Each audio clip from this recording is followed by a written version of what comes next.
This is Waves, a podcast from APTA Michigan. I'm Andy Wicks. The debt-to-income ratio is a hot topic in the physical therapy world, and for good reason. The cost of higher education has risen while salaries and reimbursements have not kept pace. It can be overwhelming for students, new grads, and even seasoned clinicians to think about how to successfully manage student loan debt that so many of us have. Thankfully, my guests today are a beacon in the storm that is student loan debt. Despair not, ye weary travelers. I'll let them introduce themselves. Hi, I'm Hannah. And I'm Connor. We are husband and wife. We are both DPTs, and we are the founders of After the DPT. So After the DPT, our mission is to help DPTs handle their student loans. So the two of you, and I don't want to tell too much of your backstory because I want you to tell it, but you are married, you're both PTs, and you have one child? Two children. And you have started this program, this company called After the DPT. So I guess I want to hear how you got from, did you meet in PT school? Yeah. Aw. I think.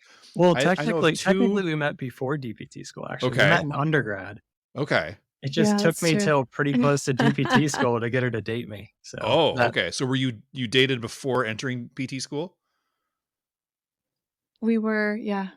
Okay. Yeah, we actually met each other like the orientation day in college, and he tried to crack a one-liner joke, which it didn't really work super great. Yeah. Hey, but you know what? What is it Wayne Gretzky said? You miss 100% of the shots you don't take. You took a shot, Yeah. He tried. So a couple of years later, then it worked. We actually studied abroad together. That's what we call a slow burn. Slow burn. And now after 7 years of marriage, they don't hit like they used to. So it's like you can stop trying. It's fine. It's a bell-shaped curve. Yeah. When I started nowhere, and then I was in the bell, and now I'm on the other end. You're already standard deviations away from. Blame it on the sleep deprivation with kids. I might not be the funniest either, so just real talk. Like, hey, you know what? We're all about real talk here. I was going to say I can think of at least two couples that came out of my PT school class, and they both met in PT school. I think there's at least two. Yeah, we had a couple. Yeah, I feel like there's a few in every class. It's a thing. Yeah. I mean, there's a lot of intimacy going on in PT school in more than one way. So it happens. Yep. Okay, so keep going. You met pre PT school. You got through PT school together. Yep. Where was PT school? Lebanon Valley College in Pennsylvania. All right. Okay. How in depth are we going here? I don't know. Tell your story. This is your story to tell. We started dating our junior year. So we were in a 6-year program. So 3 plus 3. Okay. So really our traditional senior year was actually our first year of grad school. Sure. So we knew each other. It's a pretty small school, kind of like tight knit. You were in a lot of the same classes, even through undergrad with bio and chem and all that stuff. But started dating junior year, kind of decided we wanted to get married. And the question that came up was, do we get married before we graduate or after we graduate? So a lot of conversation around that, as you can tell. Mm-hmm. And, we're really fortunate. We made the decision to get married before, we graduated. So we had this 7-week clinical in the summer after our first year of like grad school, right? Yeah. And we had 7 weeks off. So we convinced our clinic, like our, DCE, to say, hey, line us both up so we can get married that second half of summer. And fortunately, she accommodated. Wow. We got married, been All together, lived together for the last 2 years of PT school as a married couple. But that's kind of where After the DPT really begins as well, because, when you start talking marriage, you start talking finances. And when you start talking finances and you're a DPT, you're probably talking about student loans. Yeah. So, especially as a DPT student. Oh, yeah. Yeah. So like, that's and two of them. Yeah. double dual PT, double dual PT debt. So yeah, exactly. Yeah. So this conversations obviously came up because weddings, if you want to have people, it's not like a COVID backyard wedding. There's a cost with it, right? Mm-hmm. So we're super blessed. Like our parents supported us. And I always joke, that was a big sticking point for me. Like, all right, do we get married? We're literally going to be like financially dependent. Like, it seems like the point of marriage is you get married and you're together and you're independent, right? Yeah. Like that was this mental hurdle. So I was just trying to figure out like, how do we do this financially? we're living off of student loans and our parents' money, our parents' blessing, asking for groceries every other like month. And we're fortunate they were able to do that. I know not everybody's parents do support them that way, but otherwise we would have just been racking up more debt. So it's like, yeah, so it kind of hit. And that's when I started to dive into like, okay, we obviously don't have to make payments on this yet, but when we do, and when we actually start having a steady income other than just like odd jobs around campus, like I was a grad assistant football coach at the school, and, you know, Hannah was doing some things as well. And it's just like, you're making like $1,000 a year, right? The hourly rate is not good. So we just wanted to be good stewards. So student loans, figuring that out was a big part of that. And then just like, man, the deeper you go into student loans, it is complicated, but it's able to be learned, I guess, is like my big passion. So yeah, I can go on for a while, but essentially, well, I mean, that's the whole kind of the whole point of this interview. But right, it's funny that I'm now, how far out am I from graduation? 13 years. And last year I was able to get my loans cleared with what's the PSLF. Thank you. Very nice. Yes. Public service loan forgiveness, which is great, which is great. Pain in the butt to do the whole thing. But, me and everyone else that participated in the program got to experience Congrats, though. That's awesome. Yes. It felt How's great. it feel on the other side? It feels good. It feels good. I will say this, it's just kind of been replaced by different things because I got 3 kids that are, it's like, all right, well, you're shifting priorities, but that's a different story. But I remember thinking when I was in school that I remember getting a meeting from someone from the financial aid office at my school, literally the week before we graduated, of like, okay, you're going to graduate, so your loans are going to come due. And it always stuck with me. It was like, wait, now is the time that you tell us about this? Not when we started. And I remember being offered so much money in financial aid that I could have taken. It was a ridiculous amount. And fortunately, so I was married. I was a second career PT. So I was married already before starting school. And my wife had a job, and we essentially just lived off of her income and took loans to pay for tuition. But I remember thinking, if I didn't know any different, and they're like, oh, here's 25 grand a semester you can take in loans. I'm like, all right, hell yeah, I'm going to do it.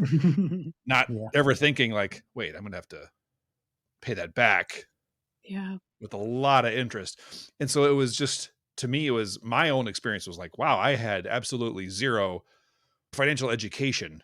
And it's not a big part. It's probably more so than it was when I was in school, but it's still such a small thing. I tell my students all the time about the PSLF, and they're like, the what? I'm like, oh boy, they don't know the standard 10-year repayment plan for your federal loans. And then they're like, wait a second, they start doing the math, and then you can kind of see their eyes get bigger. So yeah, I'm very much aware, and I know the students are, in terms of the debt to income ratio and all that. And I just don't feel like schools haven't done a good job. Your story sounds pretty typical based off of other ones that we hear. So. It's like you get a half an hour with the finance department, and they just kind of drop the bomb on you of $100,000, and you're like, oh, okay. Oh, yeah. So I'm really excited to graduate, but also now I have this burden I'll be carrying around. Yeah. That's when you're like, maybe I can get another degree so I can just keep deferring these loans. Right. And some people do that. It works for them. The school forever strategy is what I call it, right? Like if I just stay in school more than half time, I never have to pay my loan. Have to pay it back. Get that PhD and another one postdoc, like rack it up. But no, you're totally right. So like financial aid departments at school are typically designed to help people with the FAFSA, help people fill out the things they need to get loans. Yep. And then when it comes to paying things back, and this is not to pick on any school, but like it just kind of falls flat because they're just not experts in it. And it is complicated. Unless you have an expertise in understanding the plans and you stay on top of it. I mean, the plans have totally changed over the past 3 years too.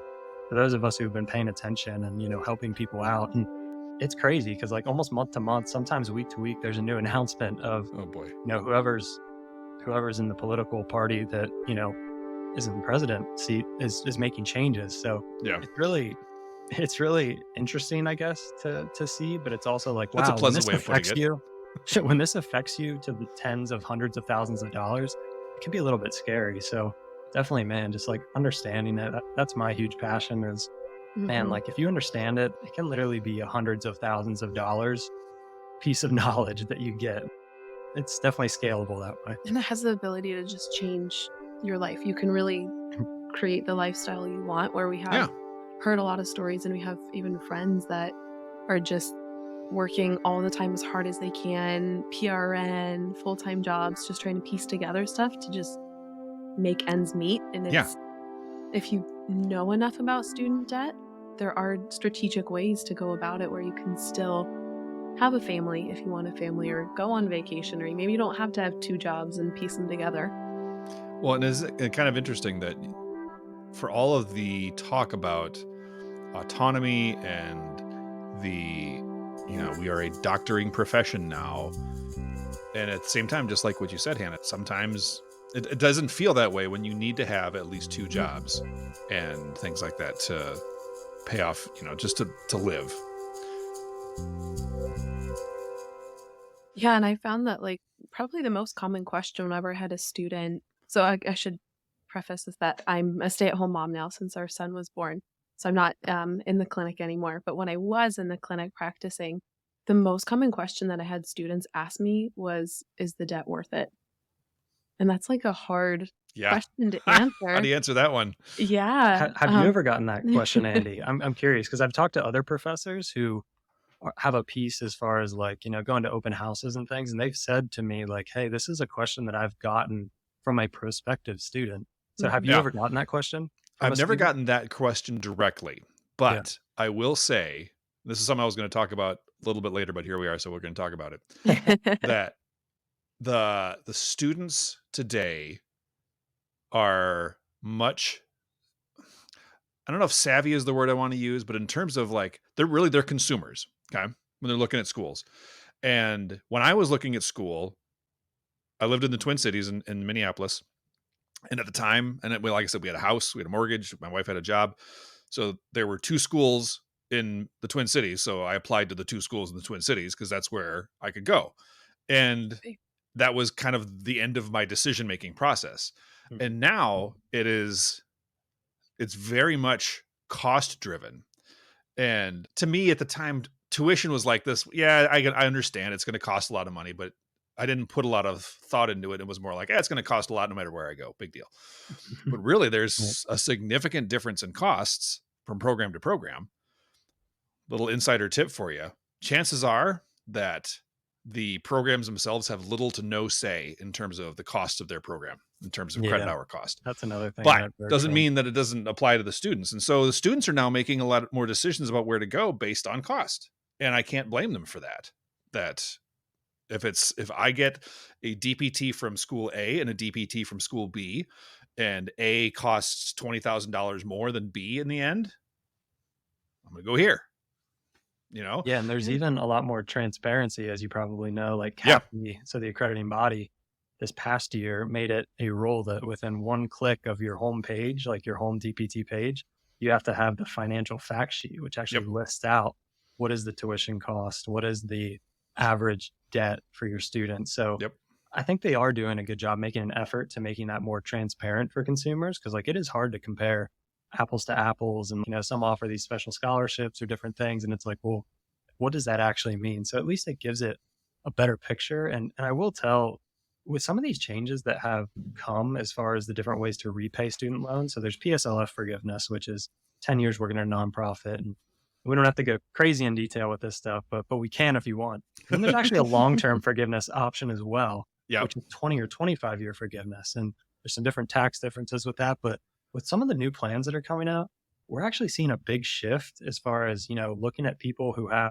let's say 153K is the average DPT debt for 9 out of 10 DPTs, according to an APTA survey from 2020. So $153,000. $153,000. That was from 2020. And is that looking at? I'm assuming they're looking at undergrad and grad debt together. So that's the combination, and it is a little skewed because that's 9 out of 10. So if you exclude like the 1 out of 10 who have no debt at all, the 9 out of 10 have like 150. But that's still that's a lot of folks. You're talking about like a 2-to-1 debt to income ratio for most folks when they're graduating DPT school. Wow. So what does that mean to pay it off super aggressively? It means you're going to pay a ton if you do that. Versus if you look into some of the forgiveness options, you can actually do some really cool things to essentially pay little, get some different interest benefits as far as the government's offering and some of these new plans. Like, I don't know if you've heard of the SAVE plan, SAVE. It's a new plan that just came out. It's an income driven repayment plan. And man, like there's some really cool called planning opportunities or strategies to essentially maximize your amount that you're going to pay long term. And it's like, man, when you show these options to people, like, do you want to explain our situation? Yeah. So here's our personal situation. So we graduated PT school. We're dual PT salary, right? So we're making like 140-ish in central PA area. So we look at our loan amounts and we say, okay, let's just pay this off quickly, right? Like we don't want to live on rice and beans per se, but we were still pretty responsible. Like, yeah, said we lived on pretty little for 2 years of marriage while we were in grad school. Like we don't need to escalate that. It can be done. The foundation pretty it can bare, be done. So. But we said, you know what? We also want to take advantage of our company's retirement plans and different options for like saving for retirement. We said, let's put a little extra towards our student loans. So that's what we were doing. And we were on track to pay off our loans in like, I think it was 8 years at that time. So that's aggressive. Pretty aggressive for our situation, but we were okay with it. We were still living our life, right? Yeah. Pandemic hits. Loans go on a pause. So there's 0% interest starting March 13th of 2020. Yep. Like most people remember that day, right? Like everybody I took full advantage of it. Yeah. Well, I was still going to the clinic. So yeah. Yeah. We both were still going to the clinic. Yeah. But no, so the loans go on 0% interest and there's no required payment. So we actually paused as well. And we said, okay, that's how things shake out. 3.5 years later, you still didn't have to make a payment. And now payments just came back in the mix in October. So we kind of paused and we started investing and saving on the side. Add kid number 1, add kid number 2. Anna goes to part-time. And now at this point, she's actually full-time stay at home. So our income has decreased. We've had more kids. And there's actually a way, we actually have a $0 payment in the new income-driven repayment plan, the SAVE plan. And there's no interest accumulating. So what does that mean? We're literally paying $0. It's like you continued the COVID pause. Yeah. And there's ways that you can invest on the side. So like essentially you can still pay them down aggressively if you want, but you can make some money while your loans are essentially being subsidized by the government in that particular plan. It's not a plan that everybody should be in. It's not, I guess I have to put like the disclaimers, right? Like not everybody should sign up for this. It's not the We are best not offering financial advice on this podcast. And if you're expecting a dummy, go somewhere else. Come on. Yeah, like this is for informational purposes This is informational purposes only. I love that. And then you just start giving advice left and right. Like, you got to do this, you got to do that. But so anyway, that's just a real life example. That's our example. And that's how we're able to live the life that we're currently living. Yeah. So because we understood it when we graduated, we came up with a plan. But just like when you're treating a patient, right? Like diagnosis day 1, and then like something changes, you got to be able to adapt and alter to change that plan of care so that patient still gets better, because it might not look the exact same 4 or 5 weeks later. And you're like, okay, what's going on? So same with us treating our student loans. I think of everything in the PT world, right? Like I'm trained in clinical decision-making and the framework that we use to treat patients. So that's how I think of treating student loans. Like if you understand it, you can manipulate some of these different variables and you can really save yourself a ton of money. Yeah. And it sounds like it's not to minimize the debt to income ratio disparity. And it's not to minimize, student debt's not that bad. No, I don't hear that from you at all, but it is to say, there are ways to play the game that don't put you at such a huge disadvantage. When the students think about student debt and when you can actually get them to like actually think about the realities of what it's going to be like after graduation, right? They probably want to throw up on their mouths a little bit, but if you can help them realize it's okay, you can do this, but it's just that the education piece for so many of them is just not there. It's I liken it to I wish we could teach our students about this PT thing, or I wish we could teach our students about this PT thing. There is not room or time in the curriculum, when the pressure is to get it done faster and cheaper, and we're trying to add more and more and more and more and more. Right. It's a tough thing. Like, where do you draw that line? And like, how much is too much? And I think the timing is super important too, right? Because it's like, unless you're interested in it, the shoulder patient that you have when you learn about the shoulder thing, that's when it's like, oh, I need that. Not like you're in your peds rotation and you're learning about like a rotator cuff dysfunction and it's like right by you, right? Like, so like timing is super important and like, is it applicable? So when you're getting close to graduation, you're thinking about what job to take. Here's like a huge pet peeve of mine. So the research in PT, as far as student debt goes, it shows that, student debt obviously affects stress levels. I don't know that we needed to do a lot of research on that, quite frankly. But, you have to establish it, right? It's like, just ask like one PT, are you stressed? 100% of, PTs. Yeah, I'm a little stressed about that huge amount. Yeah. So the other thing though, is it affects career trajectory, which is the one that's just kind of like, man, that like grabs me, because you spend a ton of money, you spend a ton of effort, you usually spend 3 years of grad school, and you graduate, and people, I think it was like 60 or 70%. And the research says the setting that I choose will partly be dependent on my student debt. So now you've got people who want to go into peds or home health, or they choose home health instead of outpatient peds, or private practice they can't go to because they get offered more money from a bigger company. And it's like, if that's the best option, that's great. Go for it.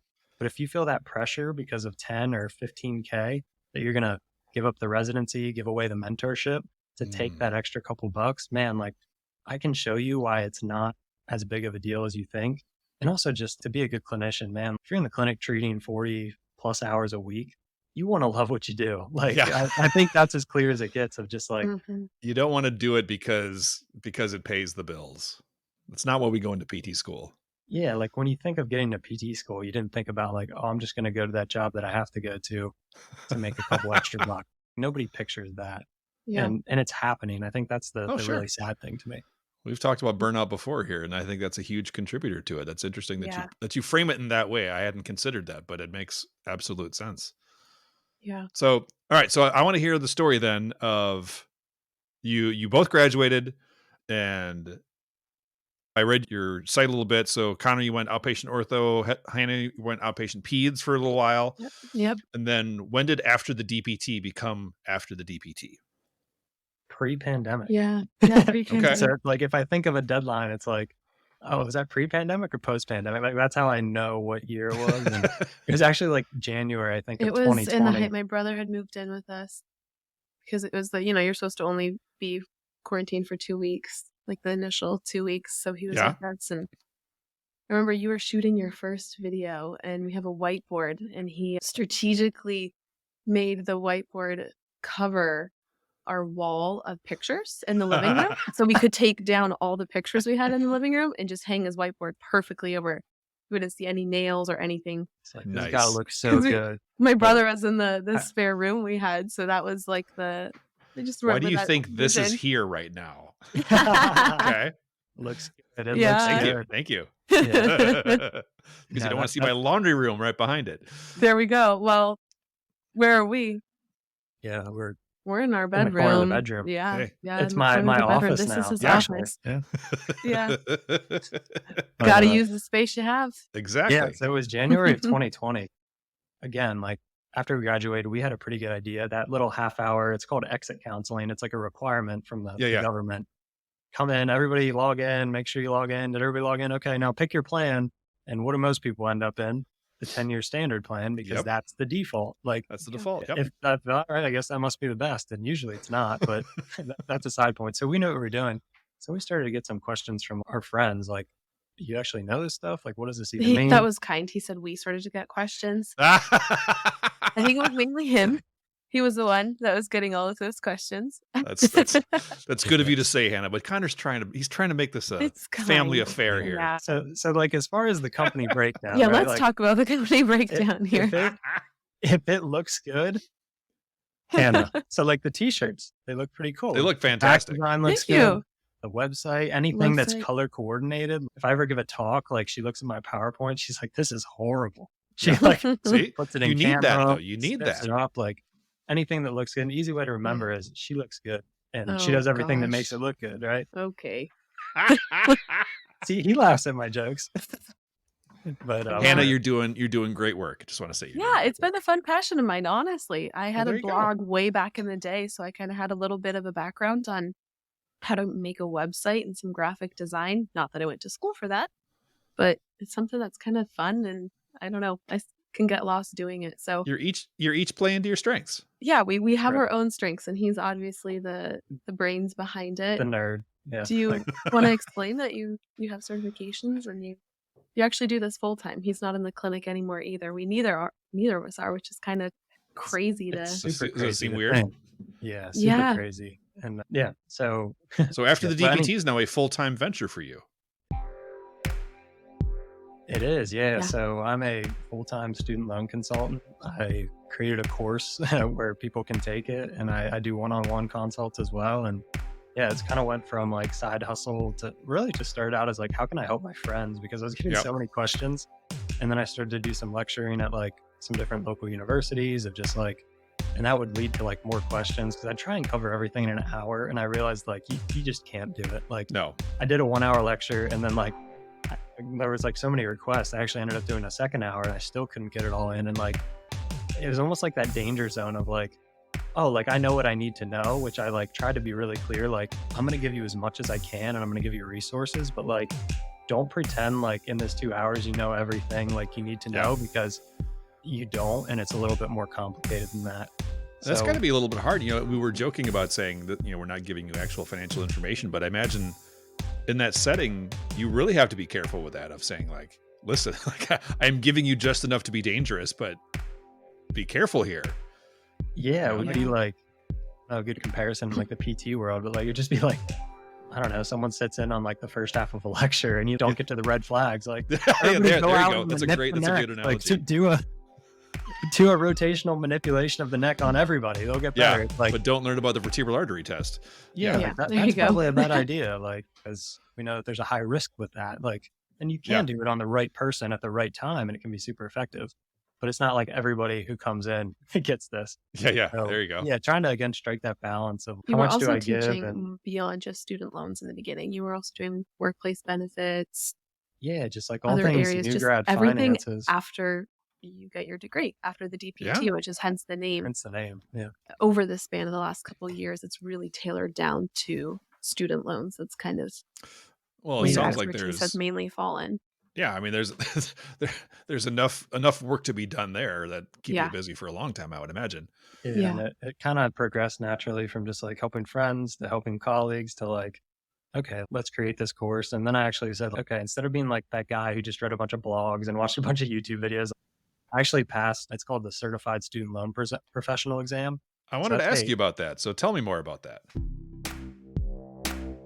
Yeah, so it's essentially you take a bunch of Con Ed. It's actually like CPA, so Certified Public Accountant, and there's some CFP Con Ed in there. Okay. And, you know, it's a bunch of Con Ed. It's a bunch of nerdy stuff, getting in Excel sheets and understanding all the rules. And actually you take an exam afterwards. So it's a proctored exam. It's a 2.5 hour exam where kind of like the boards, they give you a lot of case studies and you have to work through them, and you have to get a passing grade to become either a CSLP or a CSLC of the different terms. And essentially just means you have that baseline qualifying to like start giving student loan advice. Now, just like, I don't know, this is a thing I feel with PTs too, right? Like you can get a ton of extra letters after your name. Some of them are really meaningful. Some of them aren't. There's really good PTs who have no letters. There's maybe not so good PTs who have a ton of letters. So like, I got my COMT, CMPT, and like I was actually accepted into a fellowship program, but that was competing with After the DPT, and like I really kind of had to make a decision. Like it's super important to both of us, like our time with family and being around for the kids. I guess it was probably around that 3 year ago mark. I was accepted.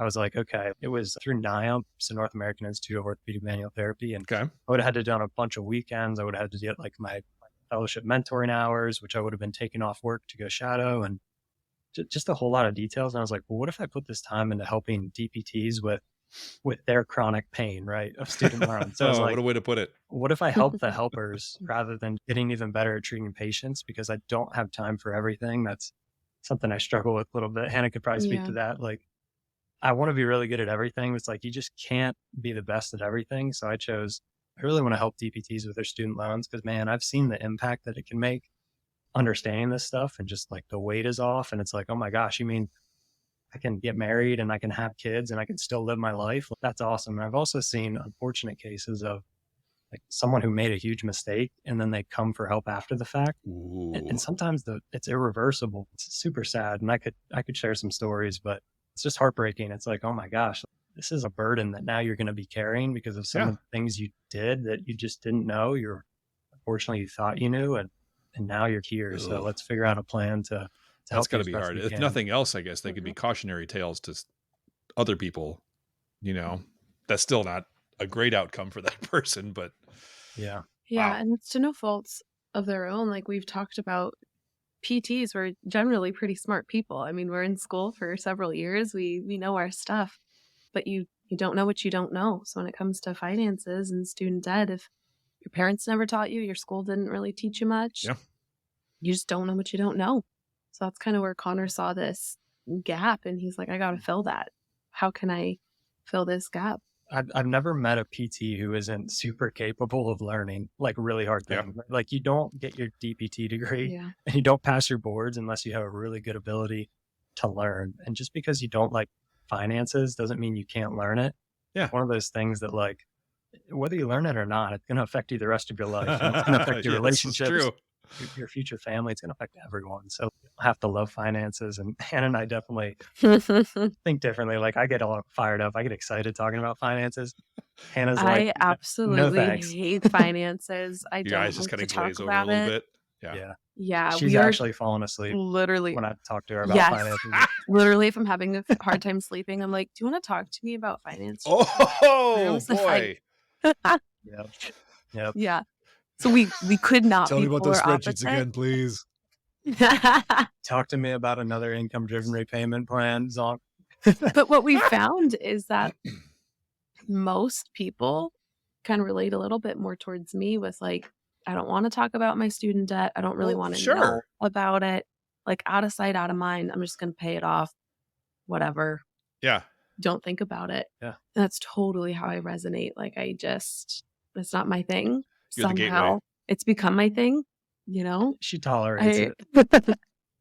But you are living proof of just what Connor was saying. Like you don't have to love finances, but to at least appreciate and understand the importance of it. You guys have probably seen that meme going around of usually circulates every year about this time of, thank God I learned about parallelograms instead of taxes in high school. It's going to really come in handy this parallelogram season. Yep. Yeah.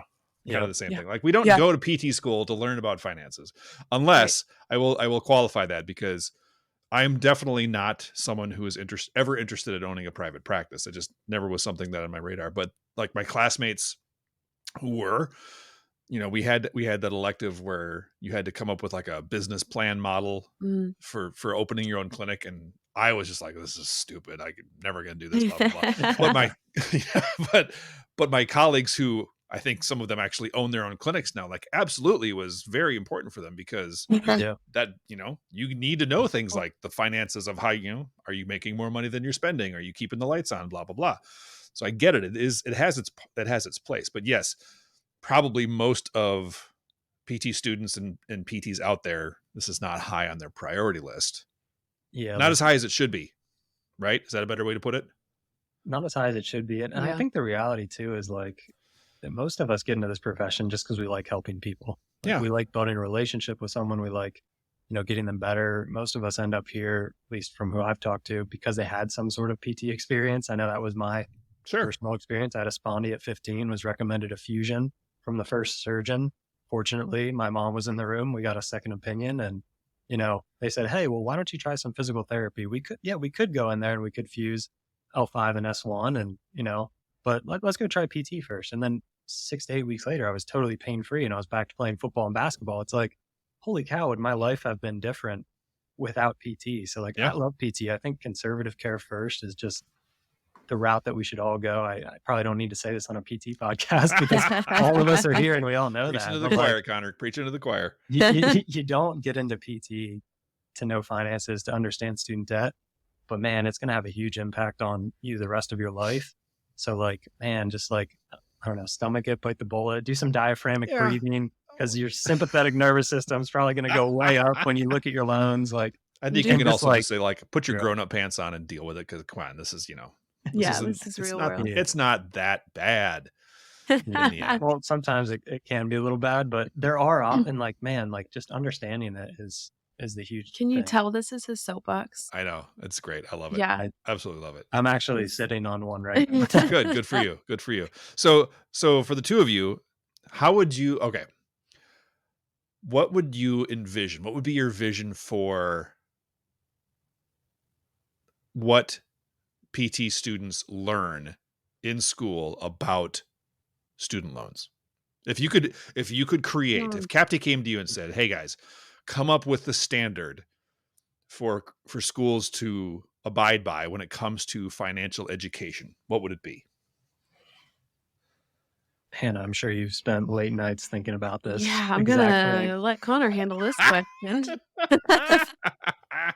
This is what keeps her up at night. No, this is something that I've thought about a lot, and like I'm not shocked. Actually have, because I've gotten questions from program directors that, we've worked with, or just like, I think there's a lot of people out there who truly want to help their students, who want to like just help the PT profession. I mean, yeah, I think we all recognize that's a huge problem, important, right? Like the individual is the one who's really going to suffer. But man, like imagine if like PTs were all just a little wealthier, right? Like, and now we can lobby a little bit better and get reimbursed a little bit more. Like, I think this is like hugely wide ranging ripple effect.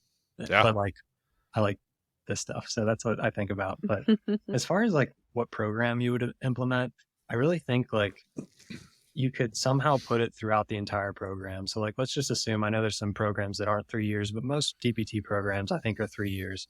So like, I think you kind of start out and you have to educate people, because there's some people out there who are just like, oh, that's the max that I can take. Well, let's do it. Let's roll. Yeah. And then they get to the end, they're like, oh, I guess I didn't really need that much. And it's like, oh, well, now we're a little too late. But I also think like, so I think implementing some throughout the program, but again, the feedback is like, if you throw too much at a first year DPT student, there's kind of like two things I think about. Like one, they're not going to pay attention because they're worried about passing that biomechanics exam next week. And they're going to be like, if that's optional, I'm out. So like, even if it does impact them greatly. And I think most people know at a level that it does, but like, it's like, what's next? What's that next clinical? Oh, very much. Class? They're in survival mode. It's what is the next assignment? What is the next test? I remember that. And it's like, you get these really cool opportunities sometimes of like, oh, you can go to this conference or this speaker's coming in. And it's like, oh, but I got that test or that thing. So it's like that balance between like having really good grades, which most of us like to have, versus having those amazing experiences, which in the real world is what translates to more, I think. So I think you have to implement it, but I think you have to be really strategic about how you talk to the first year. Because the other thing is you don't want to scare them off from their profession. I think there's a lot of people out there who get that question, like, is the debt worth it? And maybe probably because they have no idea and don't understand the different options to them. Like, absolutely don't get this. I see a lot of negative talk and different PT groups about like, oh, like this profession's bad. And I'm like, it's not a bad profession. It's just, your situation is maybe bad. And like, maybe those are the loudest voices, but I think you don't want to scare people off by saying you're going to have all this debt. Like, it's going to be terrible. It's like, it might not be, like, if you understand it. It's easy to say, this is going to suck. It's not worth it. That's a short, quick answer. It doesn't take a lot of energy. It's a lot harder to say what you just said. Yes, it's going to be, yes, it's worth it. And here's why, because all these options and all these reasons, like, it's just faster to say, nah, it's not worth it.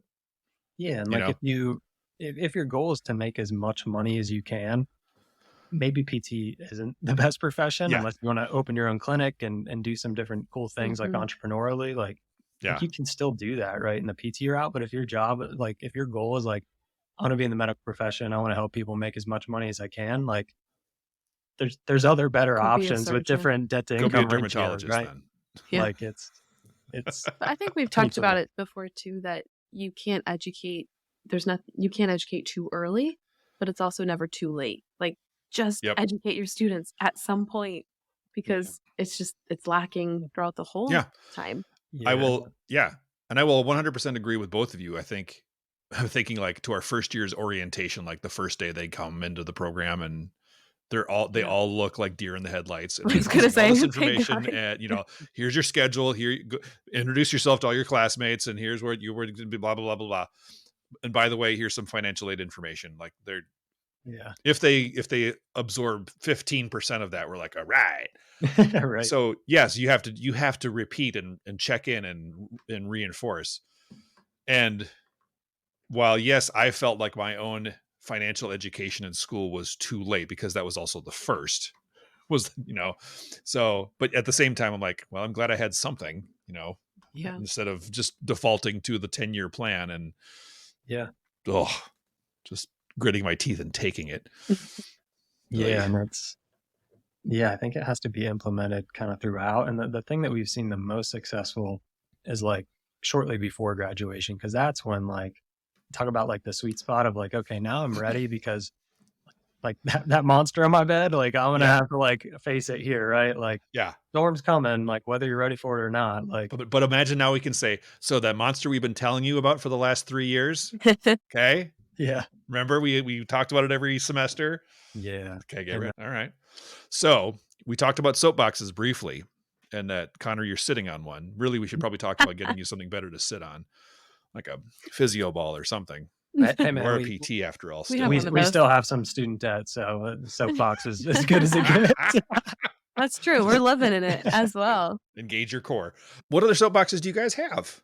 Can be related to financial burdens. It can be related to anything. We are pro soapbox. We encourage soapboxes here. Oh wow. Do you have any others? I mean, mine's it could be like about a broken record, but like it could be like the cost of gasoline or something. Like I don't care, whatever, just whatever you want to talk about. Oh goodness. I think mine is just again kind of what I reiterated, like in Hannah's situation, and like so many folks that we talk to, like you don't have to love finances, but it's going to impact you so greatly. Like if you're going to take some time to educate yourself, like take one day, like take 5 hours. Like the online course we made is 5 hours, like start to finish. Like you just keep click and play. And like the feedback we get is like that's probably going to save us like tens of thousands of dollars. And it's like, that's a pretty good return on investment. Would you go treat like a patient who is really rude to you and like doesn't do their exercises and gets upset like for $10,000? It's like, I probably would do it. You're probably doing that already for like 30 or 40 bucks, right? Like, yeah, seriously. Like most of our patients are amazing, but some of them every once in a while, right? Like 1 in 100, it's like, oh man, like this person's super rude to my front desk and me, and just like, anyway, but you're still going to try and help them because that's what you got into this profession for. But like, would you stomach like financial information, understand your student debt if you knew it was going to save you $10,000, like $2,000 an hour? Like that's kind of how I think about things sometimes. Like, do I pay someone for that, or do I want to do something where I can make that same amount? Like what's the trade-off? So again, if you don't love it, like you can still learn it. You have the ability to, and I think it's important to just like kind of suck it up and like, this is going to help you the rest of your life and help your family. It's like, that's strong about. I am of an age when, colonoscopies are incredibly important and can literally save lives. Yeah. Is the prep pleasant? Absolutely not. But, is it worth it? Absolutely. Absolutely. Yeah. I think I had just a conversation with our 3-year-old daughter, today. She didn't want to go take a bath. I'm like, sometimes you have to do things you don't want to do. Exactly. You want to be stinky? Well, you don't ask them that question because they'll probably say yes. Hannah, how about you? Any soapboxes for you? Like soapbox. I don't know. Do I have a soapbox that I talk about? I have a question for you, Hannah, that you certainly do not have to answer, but I'm curious. Hit me. I'm excited. Because you're in a position that is a little unique in that you are now a full-time stay-at-home mom. Mm-hmm. Do you? So it's a multi-pronged question. I'll try to direct it a little bit. Do you anticipate going back into the clinic ever? Yes. Okay. I think one of the. Oh, do you want to keep going? No, you answer first. Yes, and then there was a pause, like you're going to continue. There was. One of the reasons that attracted me to PT in the first place was the ability to come and go, because I knew I wanted to be a mom, and I knew I wanted to be a stay-at-home mom at some point for some time period.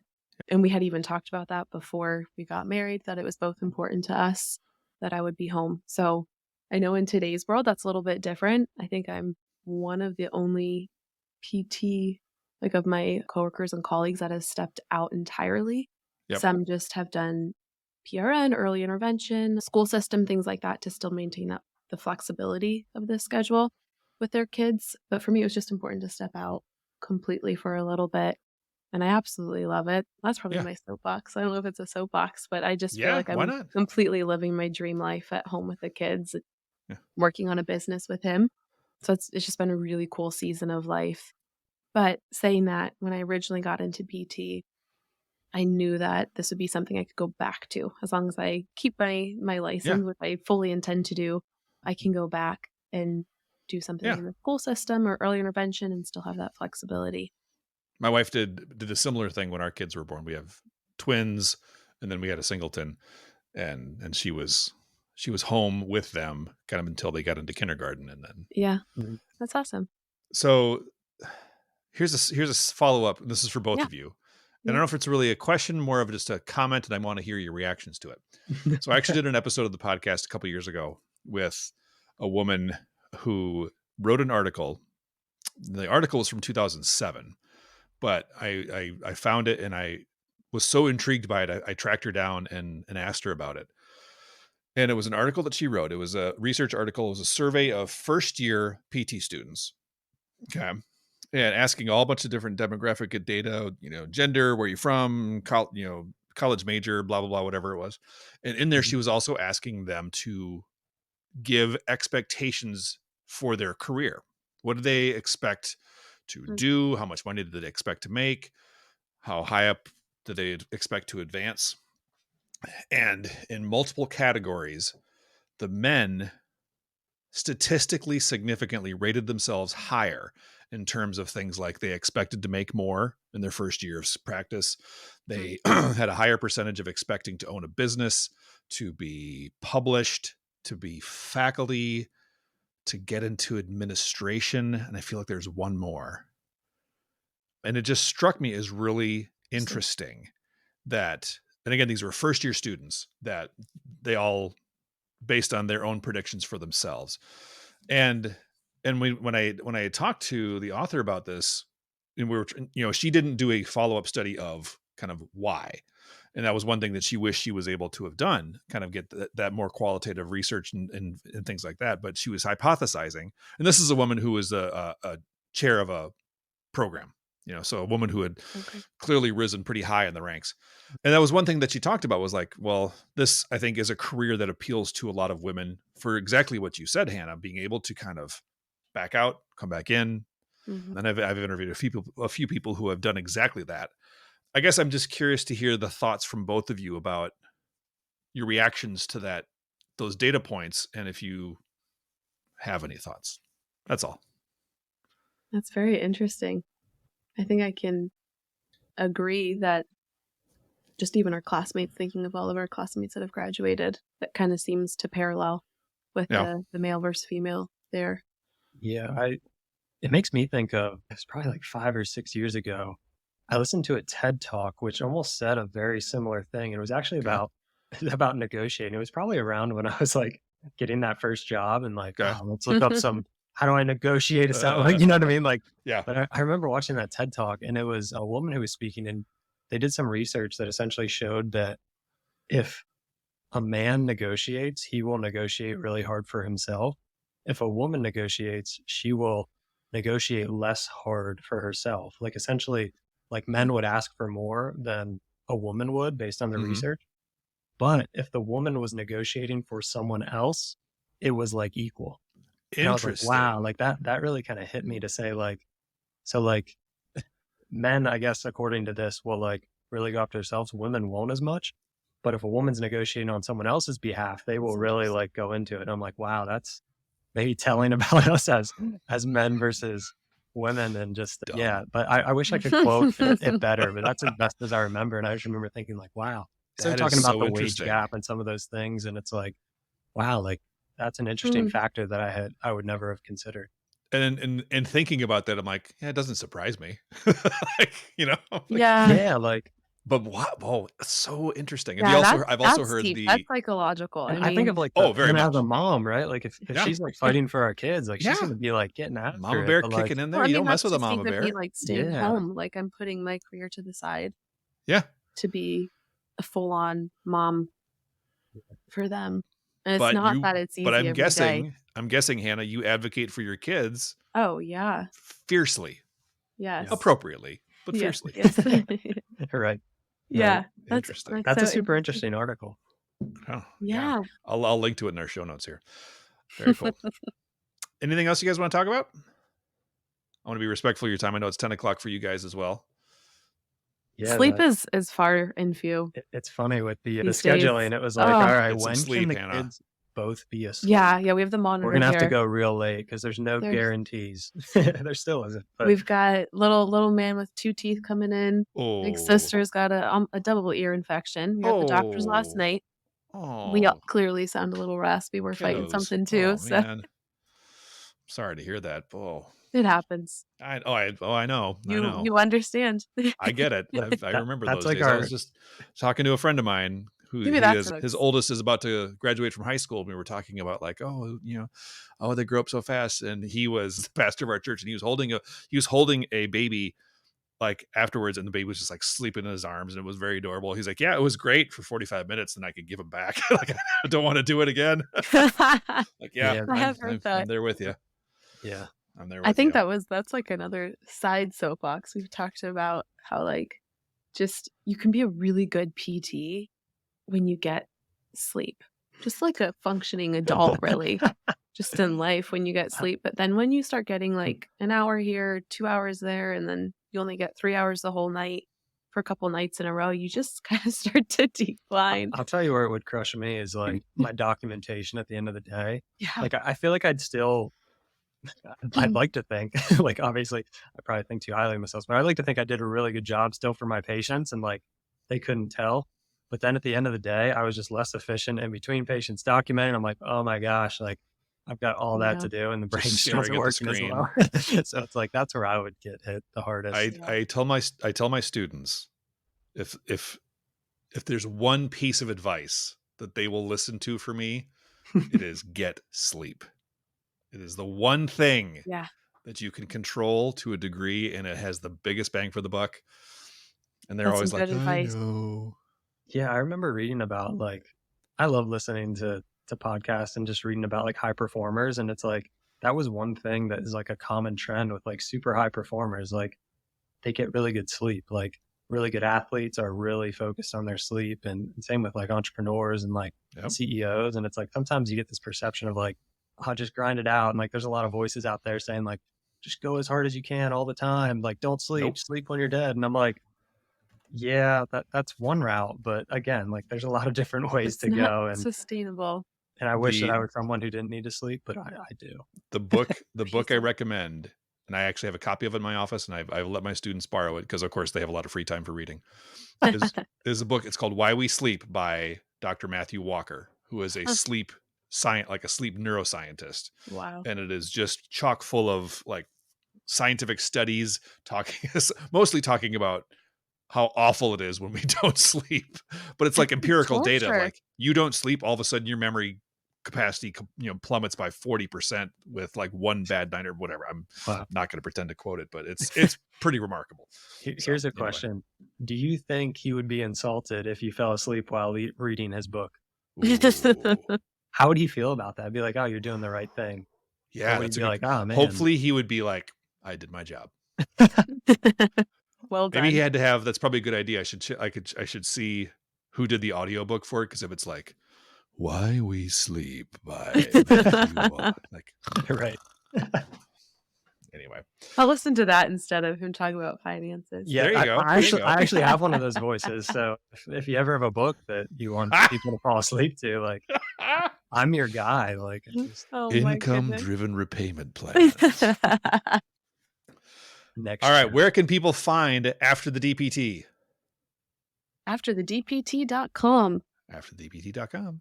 There you go. Excellent. Check out our website. We've got some good freebies and things on there. Yeah, and we also have, if anybody out there still uses Facebook, we have a Facebook group which is called After the DPT, and it's just a community where convenient.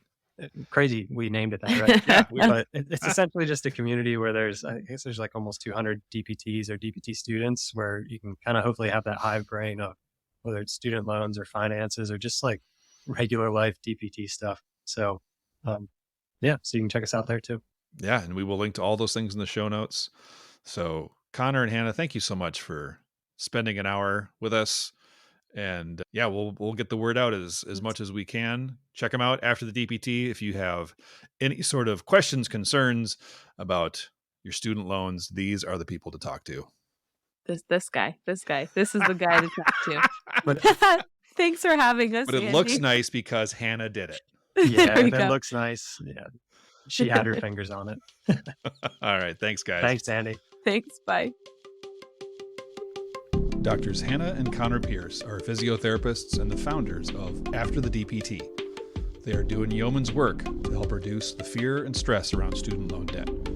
Links to their website can be found in the show notes. Waves is a production of APTA Michigan. It is co-hosted by Dr. Catherine Klein and me, Andy Wicks. We can be found online at www.aptami.org or on social media at APTAMI-Waves.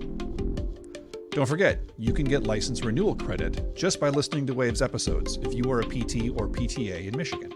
See the show notes for all the details. Thank you for listening, and may your documentation always be done on time.